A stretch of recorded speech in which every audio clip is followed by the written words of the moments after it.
Hi friends, welcome to Saritha's vlog. எல்லாரும் எப்படி இருக்கீங்க? நல்லா இருக்கீங்களா? இன்னைக்கு வந்து பார்த்தாக்கா நான் வந்து திருவாதிரை களி தாங்க செய்ய போகிறேன். அது வந்து எங்கள் அம்மா எப்படி செய்வாங்களோ அது மாதிரி நான் செய்ய போகிறேன். அதுக்கு தேவையான பொருள் வந்து பார்த்தீங்கன்னா பச்சரிசி. இது வந்து கழுவி காய வச்ச பச்சரிசி. பச்சரிசி ஒரு கப்பு நம்ம எடுத்துருக்கோம்னா இது பாசிப்பருப்பு 1/4 கப்பு எடுத்துருக்கேன். ஏலக்காய் தூள், தேங்காய் வந்து ஒன்றுக்கு நீங்கள் 2 போடலாம். வெல்லம் போடுவாங்க, தூள் வெல்லம் தான் நான் எடுத்துருக்கேன். நான் வந்துட்டு 1 கப்பு அரிசிக்கு வந்து 1.5 போடலான்னு இருக்கேன். 1 கப்பு எடுத்து வச்சுருக்கேன், இன்னொரு 1/2 கப்பு போட்டுருவேன். நெய் உங்களுக்கு தேவையான அளவு நெய்.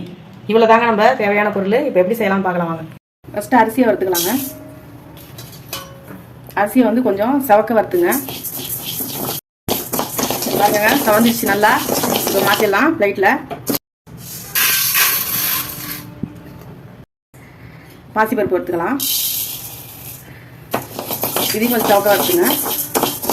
பாருங்க, நல்லா சவந்துருச்சுங்க இந்த பாசிப்பருப்பு. இப்போ மாற்றிடலாம் இதையும். இப்போ அரிசி வறுத்தாச்சு, பாசிப்பருப்பு. இது பாருங்க. இப்போ 2 இதை ஆற வச்சுட்டு மிக்சியில் வந்து போட்டு நல்லா வந்து ரொம்பவும் மாவாக இல்லாமல் ரொம்பவும் குறகுறப்பாக இல்லாமல் நம்ம அரைச்சிட்டு வந்துடலாம். இது கொஞ்சம் ஆறட்டும், கொஞ்சம் சூடாக இருக்குது, ஆறட்டும். ஆறணுன்னா அரைச்சிட்டு வந்துடுறேன். இப்போ வந்து வெல்லத்தை வந்து நம்ம கொஞ்சம் கரைச்சிக்கலாங்க. ஏன்னா சூடு பண்ணி வடிகட்டிடலாம் கரைச்சிட்டு. நான் வந்து 1 கப்பு அரிசி எடுத்தேன். இதால் இப்போ வந்துட்டு இதே அளவு தான். இப்போ வந்துட்டு 1.5 நான் வெல்லம் போட போகிறேன். 1 போட்டால் 1.5. இப்போ வந்து 1 கப்பு தண்ணி ஊற்றிக்கலாம். பாருங்க, 1 கப்பு தண்ணி ஊற்றுறேன். இப்போ வந்து வெல்லத்தை நல்லா வந்து சூடு பண்ணிவிட்டு வெல்லம் அப்படியே கரைஞ்சோன்னா வடிகட்டிடலாம்.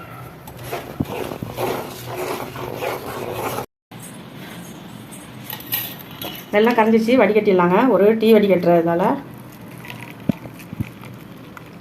பாருங்க எவ்வளோ, இந்த பாருங்க எவ்வளோ தூசியும் தும்பட்டுமா இருக்குது பாருங்க. தயவு செஞ்சு வடிகட்டுதுங்க நல்லா வெல்லத்தை எல்லாரும். இந்த பாருங்க, ரொம்பவும் நைஸாக இல்லாமல் ரொம்பவும் குறகுறப்பாக இல்லாமல் இந்த மாதிரி நுணுக்கிட்டு வந்துட்டேன். இப்போ வந்து நம்ம அடுத்து களி செய்ய ஆரம்பிச்சிடலாம் வாங்க.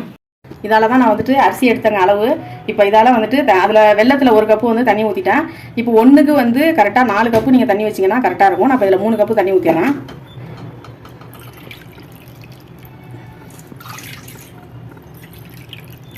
கரெக்டாக 4 கப்பு வச்சிங்கன்னா உங்களுக்கு வந்து கரெக்டாக இருக்கும். அதில் 3 வெல்லத்தில் 1 கப்பு ஊற்றிருக்கேன். ஓகேங்க, தண்ணி கொதிக்கட்டும். இப்போ வந்து பார்த்தீங்கன்னா இந்த பாருங்கள், ஒரே ஒரு கல் உப்பு. எப்போயுமே இந்த ஸ்வீட் பண்ணும்போது அந்த உப்பு போட்டோம்னா கொஞ்சம் நல்லா ஸ்வீட் எடுத்து கொடுக்கும். அதுக்காக தான். இது தண்ணி சூடாகட்டும். நல்லா தண்ணி நல்லா இந்த பாருங்கள் சூடாகிடுச்சிங்க. இது பாருங்கள் கொதிக்க ஆரம்பிக்க போகுது. இப்போ வந்து இந்த வறுத்து வச்சு நுணுக்கி வச்சுருக்கோம்னா இதை கொஞ்சம் கொஞ்சமாக அந்த தண்ணியில் கலக்கலாம். கொஞ்சம் கொஞ்சமாக கலங்க.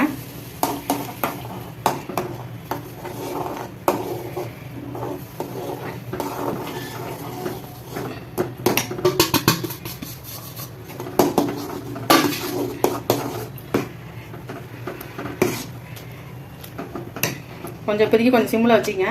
இல்லை இந்த கட்டி எல்லாத்தையும் நம்ம வந்து கிண்டி விட்டலாம்.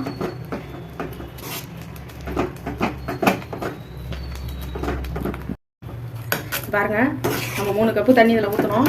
கரெக்டாக இருக்குது. நல்லா வந்துட்டு வெந்து வந்துச்சு. இப்போ வந்து இந்த வெள்ளை பாகு வச்சுருக்கோம்ல, வடிகட்டி வச்சுருக்கோம்ல, அதை ஊற்றிடலாம்.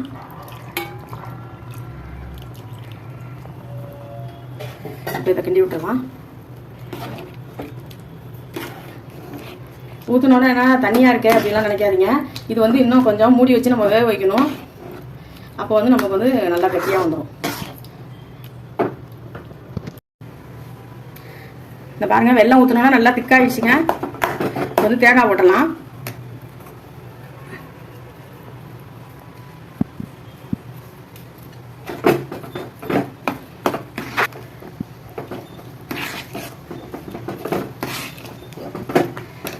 இப்போ நெய் ஊற்றிக்கலாம் கொஞ்சம்.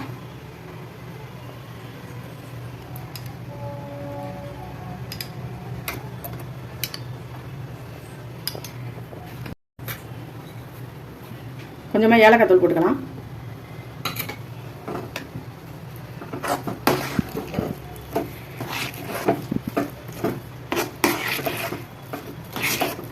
இப்போ வந்து இதை அப்படியே நல்லா வந்துட்டு ஒரு 7 நிமிஷம் போல் நல்லா வந்துட்டு வேகட்டுங்க. அப்படியே நான் மூடி வச்சிடுறேன்.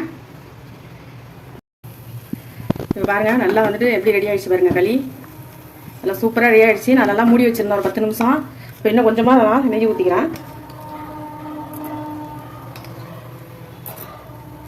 அவ்வளோதாங்க, கறி வந்துட்டு நல்லா சூப்பராக ரெடி ஆகிட்டு. களி ரெடி பண்ணியாச்சுங்க. நீங்களும் இது மாதிரி ட்ரை பண்ணி பாருங்க. எப்படி இருந்துச்சுன்னு சொல்லிட்டு எனக்கு கமெண்ட் பண்ணுங்க. இதே அளவில் நீங்கள் செஞ்சு பார்த்துட்டு எப்படி நான் இப்படி தான் செய்வேன். முந்திரி பருப்பு திராட்சைலாம் நான் போட மாட்டேன், எங்களுக்கு சாப்பிட பிடிக்காதுமாங்க. அதனால நான் வந்துட்டு தேங்காய், ஏலக்காய் பொடி, வெல்லம் இதான் போட்டுருக்கேன். கொஞ்சமாக நெய் ஊற்றிருக்கேன். இதே மாதிரி ட்ரை பண்ணி பார்த்துட்டு எப்படி இருந்துச்சுன்னு எனக்கு கமெண்ட் பண்ணுங்க. இந்த வீடியோ உங்களுக்கு பிடிச்சிருந்தா லைக் பண்ணுங்க, ஷேர் பண்ணுங்க, சப்ஸ்கிரைப் பண்ணுங்க. நன்றிங்க.